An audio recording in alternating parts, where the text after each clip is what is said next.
For the last few World Championship cycles, world number 1 Magnus Carlsen has declined to participate, including his refusal to defend his World Championship title in 2023. I think for a lot of people, this dynamic has led people to believe that people like Ding Liren and Gukesh Tomaraju are not good reflections of who is the best player in the world. But the question is, how do we actually determine who is the strongest player in the world? If it's not for a deciding World Championship match, how can we actually tell who the strongest player is? I think we can all agree that Elo isn't really a good representation. You can peak sit, and you can also be very selective about the tournaments that you play in. I even read something the other day where players like Gukesh and Nepo tend to play a lot better in tournaments where their sponsor allows them to have a bigger team. If they have a bigger team, they're going to have preparation and then they're going to play better. Whereas players like Fabiano Caruana play incredibly well throughout the entire year and not just for specific tournaments. Well, in a recent video that I made on a similar topic, we used a total points claim system to figure out who was the worst world champion of all time. We weighted these points based on their opponent's world ranking, and we were able to figure out who was the strongest and who was the weakest. So in today's video, I thought we would figure out who the strongest player was over the last 3 World Championship cycles. We'll include Magnus Carlsen's reign from 2021 to 2023, Ding Liren's reign from 2023 to 2024, and Gukesh Tomaraju's reign from 2024 to the current day. Before we do get into all of that though, today's video absolutely would not be possible without our sponsor, ChessMind.ai. Most courses obsess over memorizing hundreds of opening lines, but ChessMind is built around something different, understanding positions and not just remembering moves. The goal isn't just to know theory, it's to know what to do when theory runs out. That's why the courses on ChessMind only take around an hour to complete, because the priority isn't on memorization, it's positional understanding. For just $7 per month, you can unlock over 50 courses on ChessMind, plus access to their AI coach, personalized puzzles, and training videos hosted by Chilean Grandmaster Maurizio Flores. And with the link in the description, you guys can get 20% off your purchase too. But with all that being said, let's look at how players performed over each World Championship cycle. Before we do start, we want to figure out who is even eligible to be in this conversation. How do we select a group of players worthy of consideration for the best players at any given time? Well, I think it's only natural to exclude inactive players, so players like Garry Kasparov, who have held onto their 2,800 FIDE rating, will not be included. I think it's a safe bet to include players within the top 10 ELOs of that given time.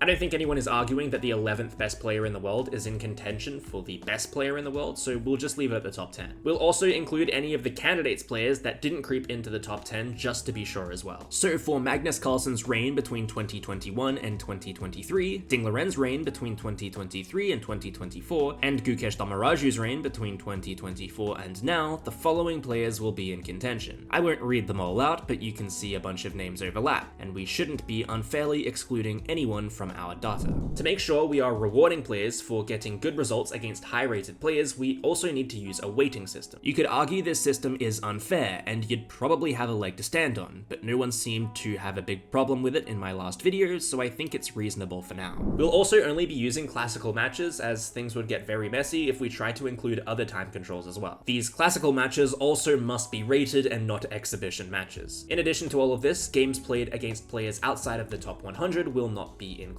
This is because I couldn't really find a reliable source ranking players outside of the top 100, so I wasn't able to correspond with my data. Now I get the fun job of going through thousands of games through history, putting them into an Excel spreadsheet, so the rest of the video actually makes sense. If you haven't already, please subscribe to the channel, because this literally took 8 hours to do. I wish I was kidding. Before we do continue, it is also important to mention the paradox that comes with making a video like this. Technically, if I were to win the World Championship, that accomplishment would be a reflection of my previous year's strength. So even though I am the world champion, the year that I am the world champion in, I might not be playing as strong. When we want to statistically calculate our data, it's difficult to figure out which dataset best represents what. Did the year leading up to my world championship title best represent who deserved it that year? Which characteristic of a champion is more important, their title challenge or their title defense? I think it's something that I might have overlooked in my last video. So in today's video, we're going to add an extra year of data as well. Even though someone like Gukesh has not yet defended his title, I feel like a champion's reign is equally as important. We also won't go further back than 2021 when Magnus Carlsen won the title initially, because this video is about if Magnus Carlsen is still the world champion, if he is still the strongest player in the world. I don't think anyone is arguing that he didn't deserve his initial world championships. First, we'll look at the dataset from 2021 to 2023. This is when Magnus Carlsen reigned champion and had not decided to not defend his title in the year 2023. Magnus Carlsen had a raw total points claimed, or TPC, of 66.1, weighted to a staggering 71.9, which is clearly miles above the competition. Alexander Grishuk didn't have enough classical games to make his data reliable, but there weren't any real standout players. Draw-heavy players in this period like Aranyan and Reports weren't overly rewarded, but players who consistently performed and took points off tough opponents were. Alireza Firouzja, who was known for really having a go at his opponents, had a high score of 59. The ever-consistent Fabiano Caruana scored 58. Ding Liren, who would go on to win the next World Championship, scored 58, and Jan Nepomniachtchi, who won the next candidates, also had a strong score of 58. Players who qualified for the candidates like Rajabov, Report, and Duda didn't have standout performances, with Report being the best of the three with 55. Another important talking point is this was the performances of players that led Magnus to not defend his title. He stated that other than Alireza Firouzja, he did not feel compelled to defend his title. When you look at these statistics, it kind of makes sense. Magnus Carlsen scores better than everyone on this list by almost 15 points. The only thing separating Alireza was that he played incredibly dynamic chess, and he was just 20 years old at the time. So what does this tell us? Well, it probably tells us that Magnus Carlsen was clearly the better player in this period. I don't think anyone is arguing that, but it's important that we have a period of time that we can look back on and reference. With that being said, let's look at Ding Liren's reign between April 2023 and December of 2024. Before we start this section, Anand and Rajabov didn't play enough games for their data to be reliable, although they were active. Things look a little bit different in Ding Liren's reign though. We can see a player like Ding dropped off massively after his world championship, which isn't really news to anyone. Jan Nepomniachtchi dropped off too, taking an incredible amount of draws within this period and tanking to 51 TPC. Magnus Carlsen again scored a fantastic 70 TPC in a year where he actively played around 60 classical games. But the fact is, in this time period, other players stepped up to the plate in a huge way. Alireza had a statistically better year than Magnus on 70.8 TPC, whilst Hikaru, Gukesh, Prague, and Vidit had comparable years too. This is an important revelation, as the argument cannot be made that Magnus stopped caring in this year. If Magnus had stopped caring, his TPC score would not have stayed the same.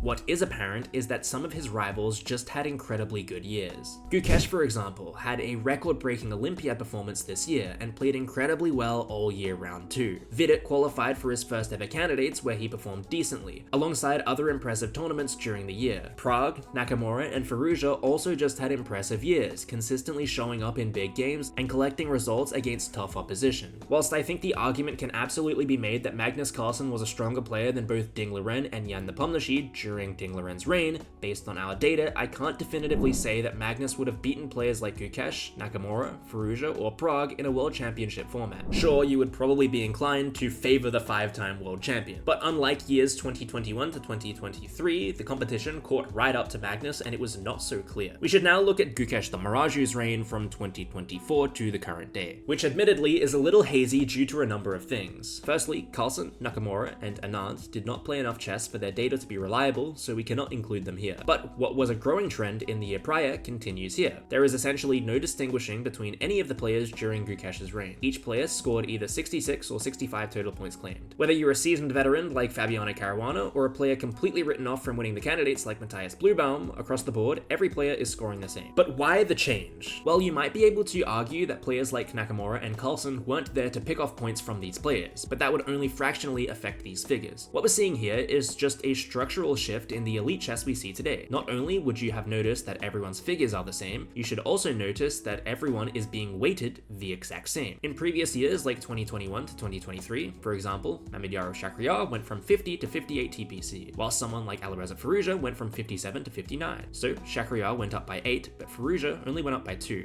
a difference of 6%. In the current year, the biggest difference between any of these players has dropped down to 2%. This suggests that elite players are playing each other more than ever. One of the main reasons we use a weighting system is to ensure players are not farming low-rated players to increase their win percentage. But if elite players are only versing elite players, the weighting system becomes nearly redundant. For example, think of your favorite grandmaster. Did they play any open tournaments? Probably not. I can only think of people like Aragaisi who play in open tournaments somewhat regularly. As Hans Niemann would describe it, playing open tournaments in modern day chess is career suicide. side, as elite players have nothing to gain, but everything to lose. This is because rating is everything now. If you drop outside the top 20, you just won't get invited to any closed tournaments. You could even go as far as to say dropping outside the top 10 can be problematic if you're an ambitious chess player. So that explains why the weighting system is doing less right now. But even if players are versing elite opposition constantly, why do they all score the same? Well, this is simple too. Opening preparation has reached its peak. Everyone has world-class seconds, everyone knows how to neutralize sidelines, and everyone has 20 plus moves of theory ready to go. There are just no variables out of the opening now.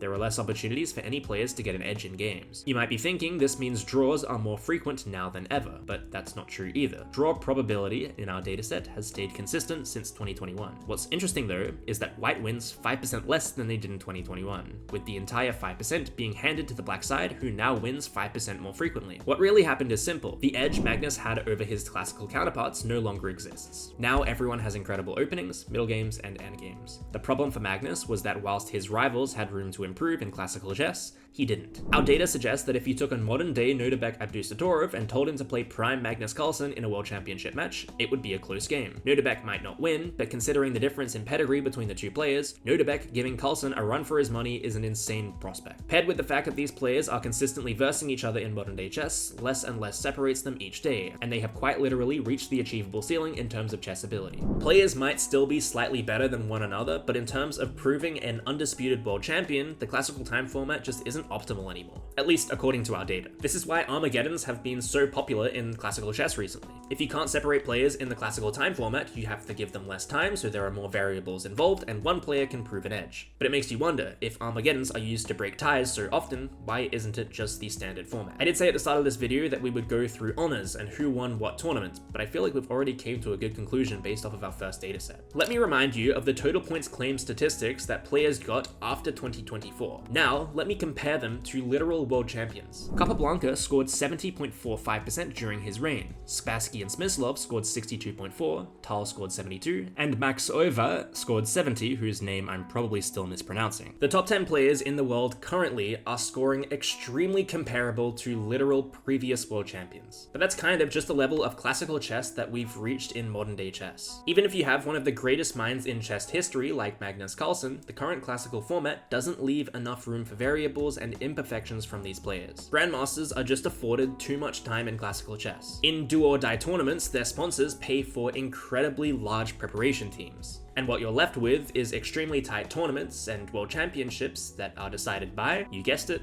Armageddons. So is Magnus Carlsen still the world's best chess player? Well, if we're talking about classical chess, it's a little bit hazy and I can't give you a definitive answer. I think it's just too close at the top of classical chess right now, and it would be naive to assume that it would be a cakewalk for Magnus. Is Magnus Carlsen the best chess player outside of classical chess? Absolutely. Magnus is still winning world championships in rapid, blitz, and freestyle tournaments, which allow him to actually showcase the skill gap between him and everyone else. I might be a little bit out of my depth trying to prove that from a statistical standpoint, but I think at least in the case of Magnus Carlsen, the chess speaks for itself.